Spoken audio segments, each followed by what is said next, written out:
Para penonton yang dikasihi sekalian, kita selalu mengatakan bahawa laukana bainanal habib. Alangkah indahnya kalau Nabi Muhammad SAW ada bersama kita. Tuan-tuan dan puan, kita kena menerima hakikat bahawa Nabi SAW sudah tidak ada lagi di atas muka bumi ini. Tetapi Allah Subhanahu Wa Taala itu Maha Kaya. Dia telah menghantarkan Nabi Muhammad SAW dan meninggalkan kepada kita hari ini iaitu sunnah Nabi yang cukup banyak. Oleh kerana itu Allah Ta'ala menyebut dalam Al-Quran, laqad kana lakum fi rasulillahi uswatun hasanatun liman kana yarjullaha wal yawmal akhir. Sesungguhnya pada Nabi Muhammad itu ada contoh akhlak yang sangat terpuji bagi mereka yang beriman kepada Allah dan hari kiamat. Jadi oleh sebab itu, kita nak hidup atas muka bumi ini, tak lain dan tak bukan kita kena mengikut sunnah Nabi daripada sekecil-kecil sunnah sampai sebesar-besar sunnah, agar bila kita berada di padang mahsyar, Allah Subhanahu Wa Taala akan menerima kita sebahagian daripada orang-orang umat Nabi Muhammad yang mendapat syafaat Nabi Muhammad SAW. Dalam banyak-banyak sunnah, saya nak bawa kongsi satu perkara saja, yang mana kata Anas bin Malik radhiyallahu anhu, Nabi SAW menjelaskan, hubbiba ilayya fid dunya at-tibu atau kama qala. Antara perkara yang menyebabkan aku paling suka di atas muka bumi ini, tuan-tuan, paling suka sekarang ni, semua orang boleh dapat benda ni. Ini dinamakan sunnah Nabi yang paling mudah untuk kita buat. Apa dia?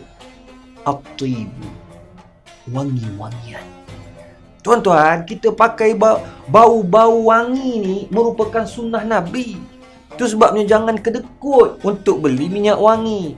Bukan mahal pun. Ada yang RM10, ada yang RM15, ada yang RM20, ada yang mahal sikit, ada yang berduit tu sampai RM100-200, ada yang sampai ribuan ringgit. Tak kisah, mengikut kemampuan. Tapi yang paling penting, bila kita hidup atas muka bumi ini, kita nak ikut sunnah Nabi SAW, iaitu kita menggunakan minyak wangi.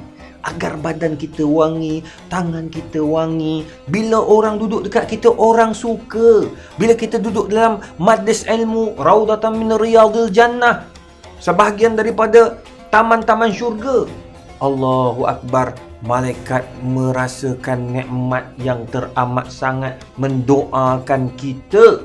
Allahu Rabbi. Kerana kita ini mengikut sunnah Nabi SAW.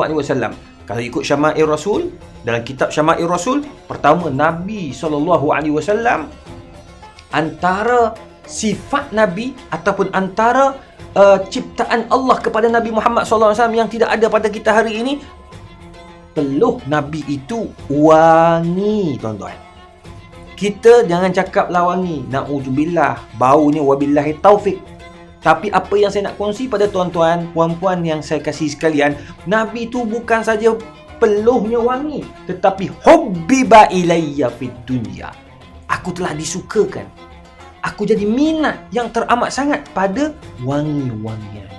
Itu sebabnya Nabi SAW, orang suka dekat dengan baginda alaihi salatu wasalam. Orang suka mendampingi Nabi Muhammad SAW. Orang suka peluk Nabi, bahkan datang mengambil ulbah ataupun botol kecil, ambil peluh Nabi untuk dijadikan dikai atatayyaba bih, untuk aku gunakan peluh Nabi itu sebagai minyak wangi. Allah Rabbi.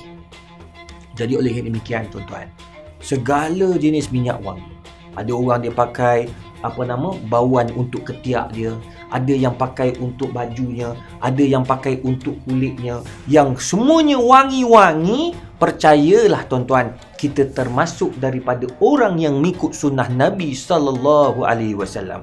Ayo kita amalkan sunnah Nabi, daripada kecil-kecil sunnah sampai sebesar-besar sunnah, agar kita tergolong daripada umat Nabi Muhammad yang berjaya di dunia, berjaya di akhirat.